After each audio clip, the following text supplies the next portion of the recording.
Hey, friends, Pastor Matt here, and we are looking at Wisdom Wednesday today. Today is April 24th, and we are exploring Proverbs 24. Now, I'm going to be paraphrasing the first few verses as that we look at today, as well as referencing a verse kind of lower down in Proverbs 24.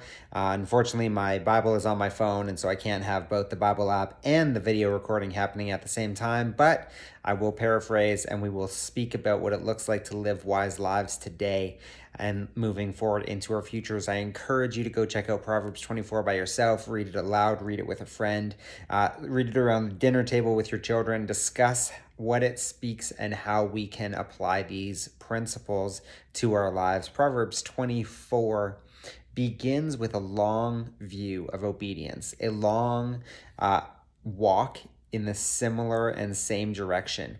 It speaks about building a house with wisdom, furnishing the rooms of this house with knowledge, and establishing the foundation and future of this house by consistency of what we do.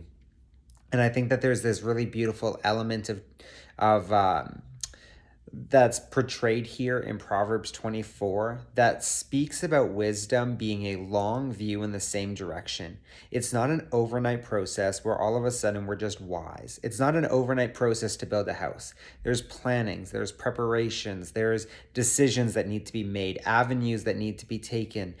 There needs to be the finding of the right people to do the right jobs at the right time in the right order to be able to establish and build a house. If you've ever been part of a development project of building a house or something along those lines, there are so many little nuances, and we usually don't understand all of them in our first attempt. We need to bring people alongside us who have done these things before to help explain, to walk us along this journey of building a house for the first time. And the same is true when we look to live wise lives. We need people alongside us who are going to help us in this. The story of the three little pigs with the straw hut and the wood hut and the stone hut is a great example of this. We can hastily build something that will not last and go, oh, look at my straw house, I built it so fast. But the reality is that in the slowness and the preparation, the time, the energy, the commitment, and the expense that it took to build the stone house in the Three Little Piggies is what brings the establishment and the foundation of that house into long usefulness. In the same capacity as we are building wisdom in our lives, we cannot trick ourselves into thinking it's going to be an overnight process where I'm going to read Proverbs 24 today, and on April 25th, I'm just going to be wise because I read the book. No, that's not how this works. We need to apply these things to our lives. We need to bring and garner individuals into our relationships, into our wisdom, into the things that we're trying to accomplish so that we can lean on the wisdom of others. In the Proverbs 24 verse 1 through 3, it speaks that not only is the foundation laid in wisdom, in the experiences that we gain from other and the things that we apply to our own life, but its rooms are furnished with knowledge. And that's such a cool thing. I've been recently doing a development project at my property, and we've been furnishing. That's the stage we're at in this little project. And the furnishing is fun. And it's exciting to purchase the items that we need to put into place so that it functions the way it needs to. But there is a lot of effort that goes into getting to that stage. A lot of ideas have been spoken about, fleshed out in that, what are we going to do? How are we going to do this? What's the theme color? What's the idea? What's the purpose? What's the intent with the furnishings we bring into this space?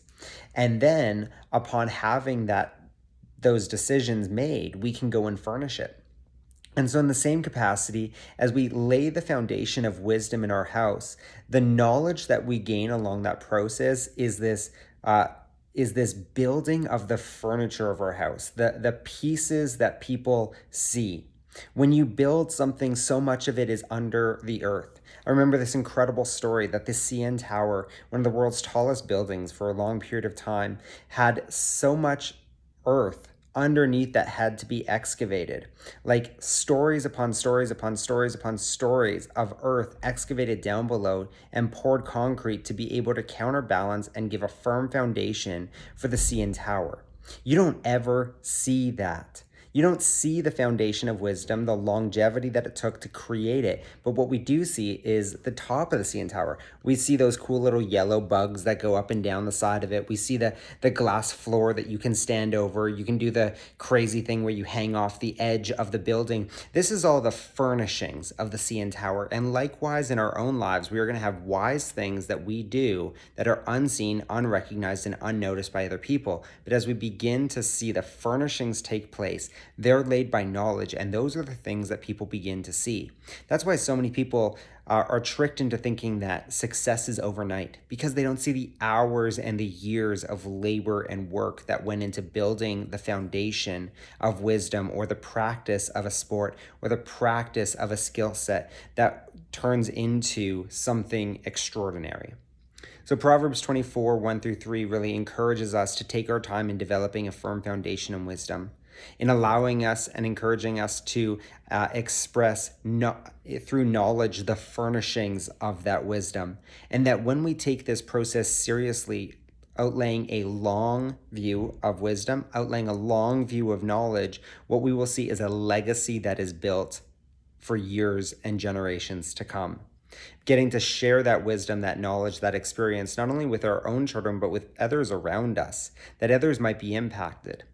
One of the verses in Proverbs 24 says that wars are not won off of brute strength alone, but off of wise advisors. We need some wise advisors in the battles that we face, be it in business or relationship, parenting, how to live our Christian faith in tangible and real and applicable ways, so that we're not hypocrites from Sunday morning to Wednesday night.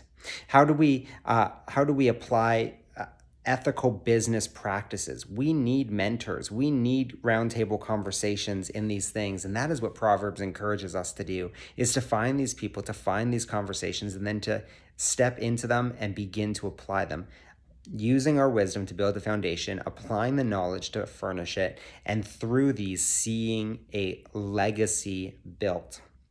Such a fun thing. The last verse I want to bring up to you right now in Proverbs 24. It's near the end of the chapter. It speaks about how you should take care of your field before you build your house. And I think that's a really neat statement of just make sure your ducks are in a row before you go through that project of building your house. Preparing your field establishes that it speaks of having income. It speaks of demonstrating the work it takes to build a house. It speaks of the ability to maintain that house long term. And I think that this is both a physical, but also a spiritual and practical element to it, that we need to learn how to prepare our fields before we build our houses. We need to learn how to prepare our hearts before the Lord before we try to build ministries that are significant. And so I want to encourage you today, friend, have a long view of building wisdom and a house of wisdom and foundation in your life. Begin to furnish that wisdom with knowledge that is shared and demonstrated to other people, those around us. And thirdly, once we begin to develop that wisdom and it has been rooted in us and it's been being demonstrated through knowledge to those around us, furnished for beauty and for functionality, what we will see is a legacy begin to be built for generations to come. And that's really exciting. So hope you're encouraged today to go read Proverbs 24, to grow in your wisdom, build that foundation of that house, work diligently, prove that you are worthy of the house of wisdom. And I cannot wait to hear of some of the things that you do with the knowledge that the Lord has given you and how it affects generations to come. God bless.